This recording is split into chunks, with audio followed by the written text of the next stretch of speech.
be the ones that are nested. So it's not always going to be apparent as to which triangles are going to be the ones that are similar or how the angles are going to measure up. So for ease, what you want to do is you want to be able to separate these. So I have this big triangle DEF. Notice that I have this DEF is what kind of a triangle? It's a right. We have the 90-degree angle up at the vertex here, the top vertex. And then we have EG. And what do we call EG? It's the altitude. It's not the perpendicular bisector, right? Because we don't know that DG and GF are congruent. But we have a 90-degree angle at G, so we know that it's an altitude.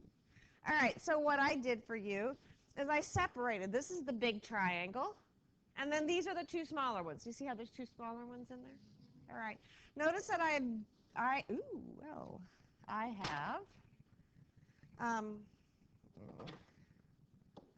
yeah, this is not working. Hold on. Notice that I have put little markings on the various angles, indicating the difference in the fact that they're different measures. Y'all see that? So we're going to put, notice these markings on the big triangle, and then we're going to look at the two separate triangles. Now, angle D is indicated with a single tick, so I put it here. And angle F is 2 ticks, and so I'm going to put that here. Now, for argument's sake, let's give angles D and F some actual values. Okay? If I said that angle D was a 30-degree angle, we know that angle E is a 90-degree angle, correct?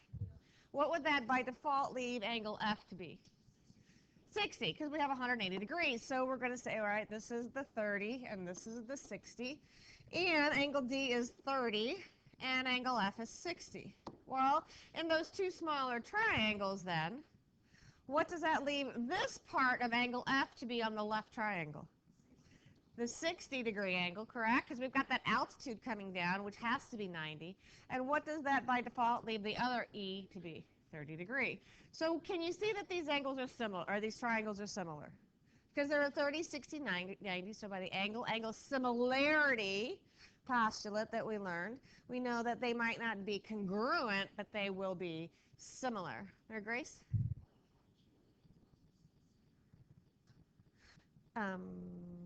Indicated it on the original triangle. Okay. All right, so then we're going to say, we'll start with the big one. Triangle DEF is similar. All right, so let's do this first triangle here. We've got to get the order the same. So angle D is what type of a angle? 30. So I'm going to start with what angle on this second triangle? D. Now, E on the big triangle is a 90-degree angle, correct? And so E on this second triangle is going to be what letter? G. And then I'm going to, so it goes E, G, E. And then let's look at the last triangle. We have to do, so we started with the 30. That means where are we going to start with here? E, then we did the 90. And then we do the 60. F. And so once you can come up with that similarity, then you can come up with the ratio of all the sides, can't we? We know that DE is going to be similar or proportional to DG, EF, and GE. And I can say that DE is also going to be proportional to EG, correct? Because those letters are in the same order. Are we all good on that? All right, so here's our theorem. Which number is this? 7.2.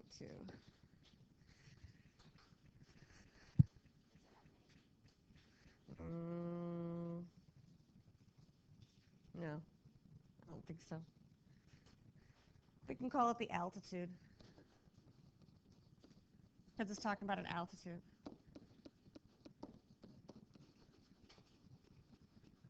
And it says if the altitude is drawn to the hypotenuse of a right triangle, notice that it has to be a right triangle. The two triangles formed are similar to the original triangle and to each other. So I have to have an altitude, but I have to start with the fact that the original triangle was a right triangle. Otherwise, the theorem won't work.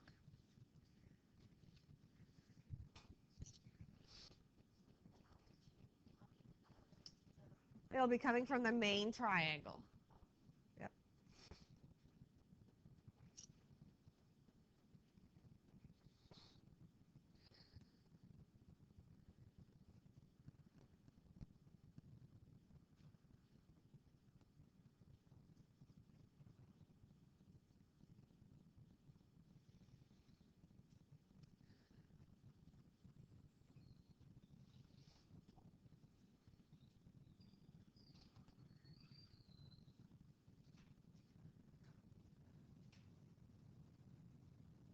Okay, so look at the next problem.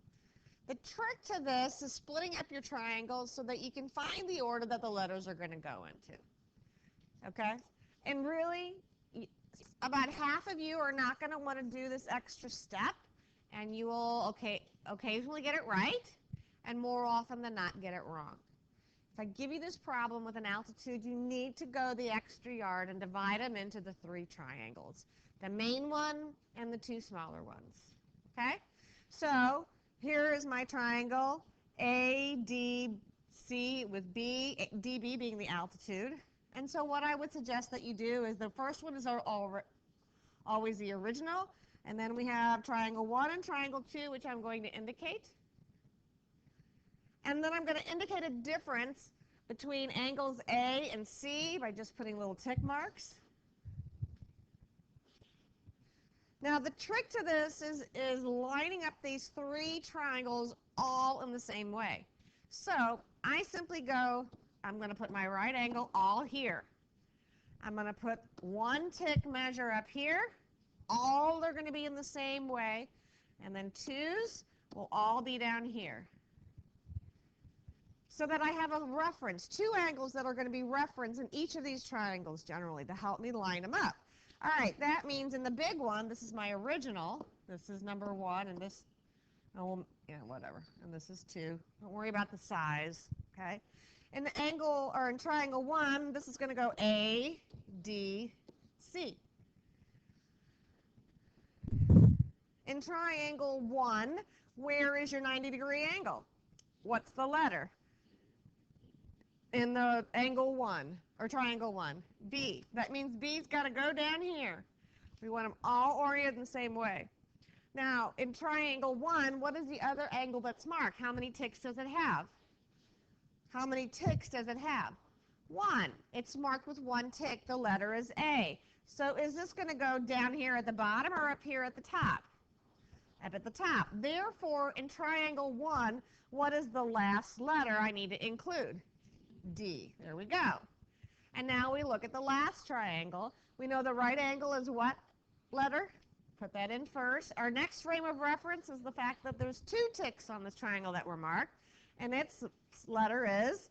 So by default, what does this one have to be? All right. Notice that the placement of these letters are really not the same. A on one triangle or C on one triangle is different than C on another, or B's are not the same place always, okay? All right, so that's how we're going to set up the problem. Yeah, Elizabeth? Yes, because you've got an altitude drawn, you know that these triangles are going to be similar, okay? All right, so here we go. We have the geometric mean, which is really this is the geometric mean theorem, and it's another altitude theorem. This is 7.3.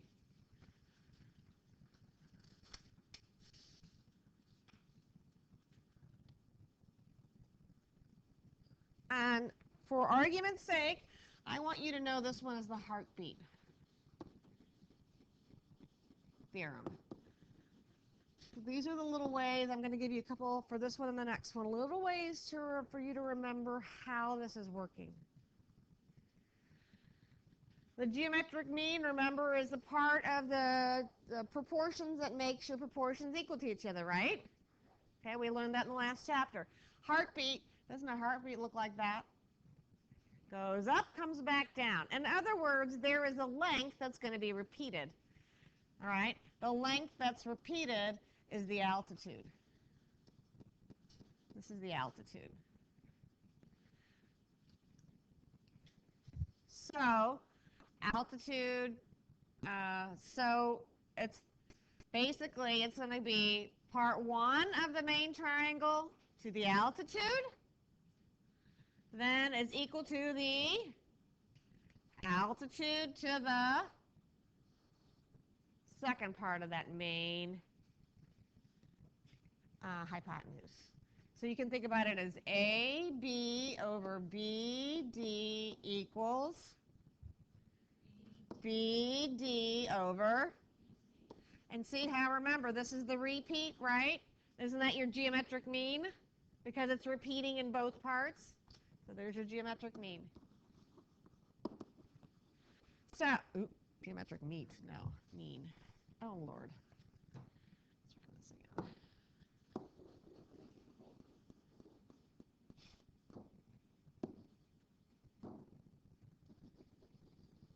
So, do you see how this looks like a heartbeat?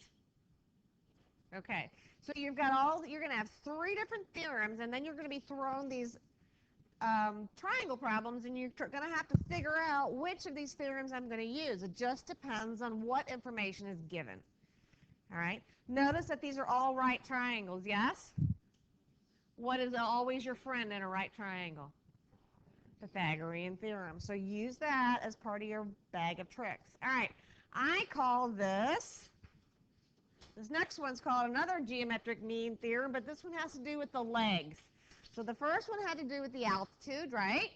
This one has to do with the legs of the triangle. This is what, 7.4? All right, I call this one the alligator theorem,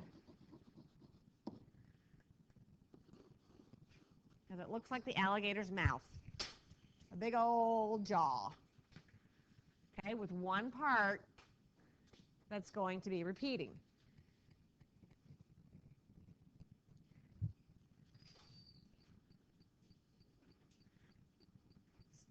So you've got 2 ways of looking at it. If you notice your right triangle, why don't you wait a second before you write these into your, because I want to show you something. Notice that if you deal with this first triangle, if it's the leg, wouldn't you agree that the leg AD of the big triangle is the hypotenuse of that small triangle? Okay. And the big leg of the triangle, the main triangle, is also the hypotenuse of that second triangle. So what we think about it, if we're doing the big triangle to the small one, we come up the hypotenuse, go down the short leg, so hypotenuse to leg, and then we repeat hypotenuse to leg. So we're going to say go up CA, go down AD, come up AD, and go down just to AB. So I'm going up and down and repeating and stopping right there. So we're just creating that jaw-like effect. And that's for the small one. Now look at the big one. Don't worry, I'm going to give you time, okay? If I'm comparing the big one, then I'm going to say, I'm going to come down the hypotenuse, go across the big leg, right? And then go back, because that's the hypotenuse of that other triangle, correct? And repeat the longer leg of that triangle, so I stop at 8SCB. So this one would be come down AC, go across CD, repeat CD, and then do CB. Here's your geometric mean here. Here's your geometric mean here. All good? I think if you can remember the shapes, alligator, heartbeat, those will help you in remembering the order that you're going to be comparing those sides. Okay? All right, so I'll give you a second to work on that one.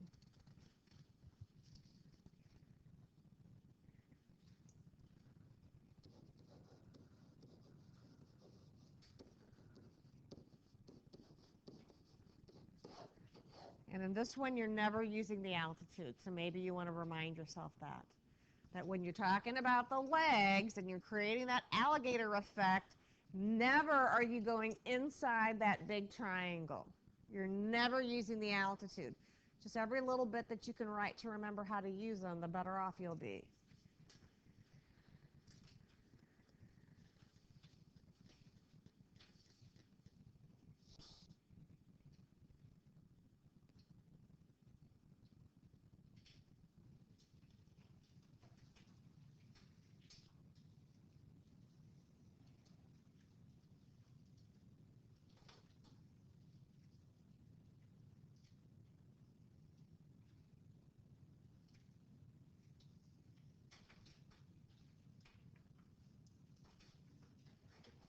Okay,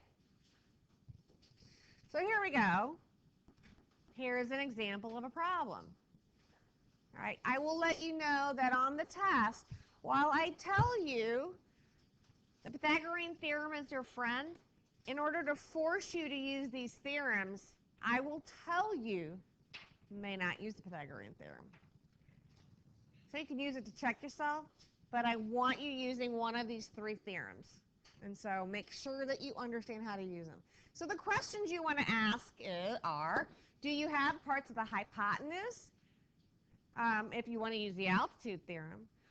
Do you have parts of the hypotenuse and leg to use your leg theorem? So the altitude one is this one, and your leg one is that one. Those are the questions you should be asking. What parts am I given? What parts am I looking forward to? If no to any of these, split the triangle in three similar triangles and use that first theorem that we talked about. If yes, then go back. And you're always going to be asking these. As you find information, then you go back to these questions and say, do I have the altitude? Or do I have the leg and the hypotenuse? So this is a 3, 4, 5 triangle. I'm looking for the what? I'm looking for the altitude. So at some point, I'm going to be using the altitude theorem. But what I need to be able to do then is to figure out either this part or this part. And so if I want to find those parts, what am I going to use? I would use the alligator theorem. Because I have the whole hypotenuse and I have either the small leg or the large leg. So it doesn't matter if I'm going to use the small triangle one or the big triangle one, right? I'm going to get either EH or FH. So let's say we do the big one. Big triangle one. So I'm going to say that means it's EF is to FG as GF is to FH. All right, that means EF is 5, FG is 4.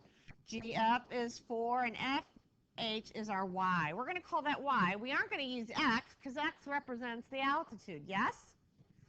And so we're going to say 5y is equal to 16, so y is equal to 16 divided by 5, which is what? 3.2?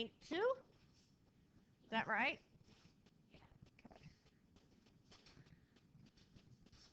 All right, if this is 3.2, what other information can I find then? EH, because the whole length was what? So EH will equal 5 minus 3.2, which is 1.8. And so how do I use my altitude, also known as my heartbeat theorem? How would I indicate that, or how would I use that? Megan?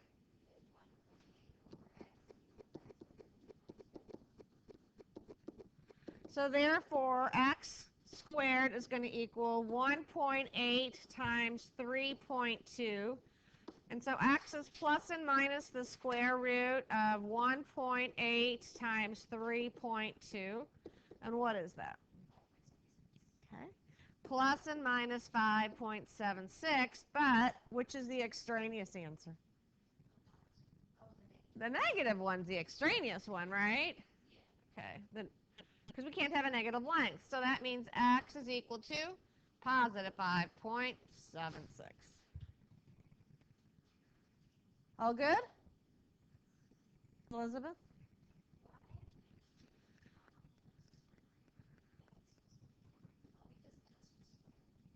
X was squared, so I'm taking the square root. I just did it all in one step. Oh, I don't know. I was assuming that you all did that. Oh, all right. So then we got to still take the square root of that. Who is it? 2.4. Okay, my bad. I was under the impression that you had given me the answer with the square root. No, that's fine. All right.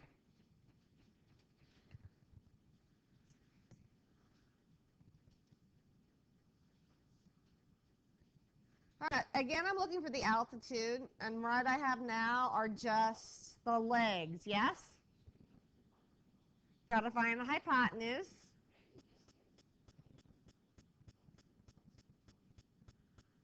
Nope, there isn't, nope.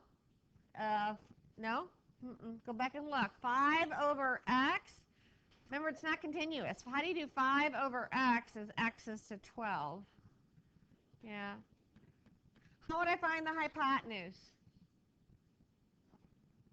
Let's try and not go to the Pythagorean theorem.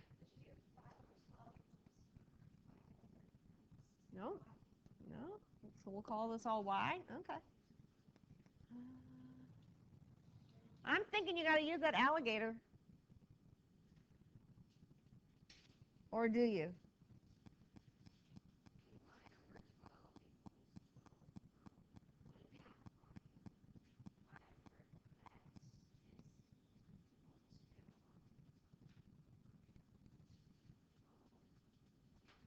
So this one is hard, right?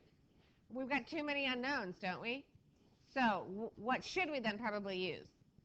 The Pythagorean theorem. So let's find y using the Pythagorean theorem. It's the square root of 144 plus 25, square root of 169, which is 13. Yes, it's plus and minus, but we're only going to use the positive value. Okay, now, how do I go about figuring out what x is? You know, maybe there's no direct route. Maybe you've got to take an intermediate step.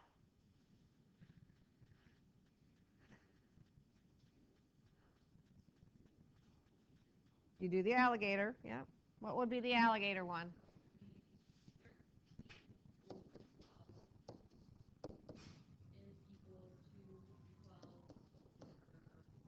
Let's call it z. So we'll call that z. So, bless you. So z is equal to 144 over 13, which is what?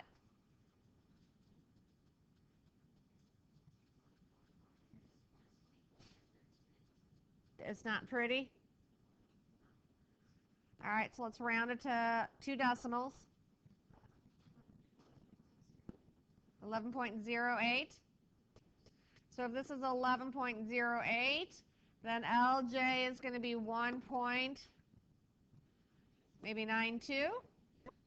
My math right? My basic math is correct? All right, and then how do I find x? Use the heartbeat. Okay, so we're going to say 5 is to 1.92 as 1 point, no, as what?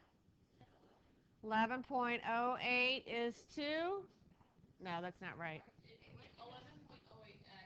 11.08x. Let's try this again. I think it is, I'm going to go, yeah, 11.08 is to x, as x is to 1.92. So x squared is equal to 11.08 times 1.92. X is equal to plus and minus the square root of 11.08 times 1.92. All right, what is the final answer with the square root this time? Because you can just plug all that into your calculator. Hit your square root button, then 11.08 times 1.92, close your parentheses, and you're done. Yeah, I'd round it. Yeah, 2 decimals. Do we all agree that it's 4.61 with the square root? Yay or nay? Okay. Is that it?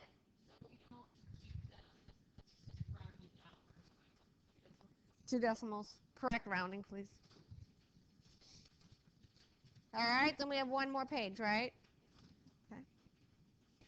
All right, so then find y, w and y. All right, how about you pair up with somebody and you work on this one?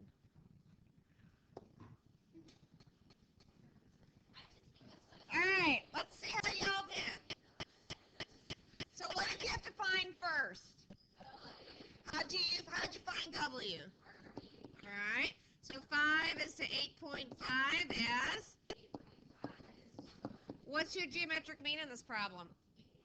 So, this is all questions I'm going to ask you, right? Because I want you to understand what you're looking for. All right, so solving, what did you get W to be?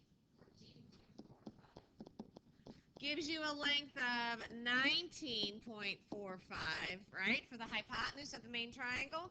So then finding Y, what did you have to use? The alligator. And so that meant you'd do 19.45 over as Y is to. And so, there was a question of, oh, this looks kind of funny. Yeah, my drawing skills are not real good, and I'm just trying to come up with examples, so don't worry about the fact that the 14.5 was a lot smaller than the 5. Okay? So then Y is going to be the square root of 19.45 times 14.45 with a plus and minus. So what's Y's final answer? Are we all good?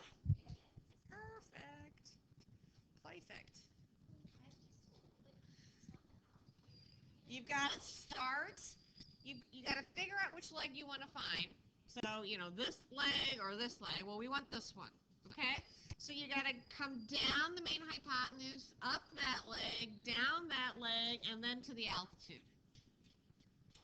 Because it's hypotenuse to leg, but then this is the hypotenuse, and now we do the leg. All right?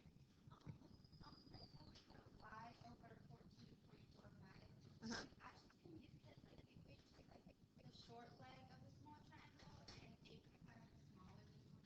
Remember, don't go by my pictures. That's what I'm saying. Don't go by my pictures. Yeah. All right. You lean a ladder against a tree. So part of the problem in this one is being able to actually draw it correctly. Yeah. You can't draw it right. Well, then you're gonna have a hard time. You lean a 25-foot ladder against a tree. The base of the tree is 5 feet. The base of the ladder is 5 feet from the base of the tree. You attach a rope perpendicular to the ladder to the base of the tree. And how long is the rope? So I want you to attempt to draw this. Draw your tree. I'm not artistic. There's my tree. Okay. Lean your ladder against the tree. Seriously. But it doesn't matter. There's my ladder. See? There's my ladder.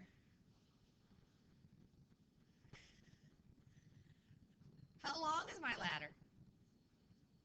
How long is my ladder? There's my 25. The base of the ladder is 5 feet from the base of the tree. Where is 5 feet? Yep, this is 5. What do you know that you're assuming this tree is standing straight? Yes. So that means let's put that right angle there. We're not leaning. We're not the towering tree that leans. Okay, then you attach a rope perpendicular to the ladder to the base of the tree. What's that look like? That's your altitude, right? Boing. There's my rope. How long is my rope? That's my X. I love word problems. I'll give them to you on a quiz or a test. You've got to be able to draw these to be able to do them, right? You've got to be able to picture that. Hardest thing to do. All right, how long is the rope? So what am I going to have to do?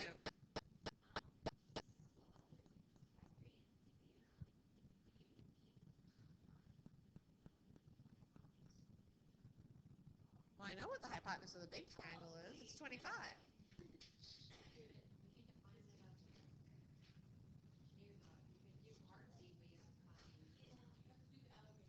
I got to do the alligator first to figure out part, right, of one of those of the main hypotenuse. So, Katie, which part do you want to find? Call this Y, and in this picture, that's your Y. It's just to the altitude. So 25Y equals, oh, this is so pretty. What's Y equal to? All right. So this length is 1. So now we do the heartbeat. Yeah?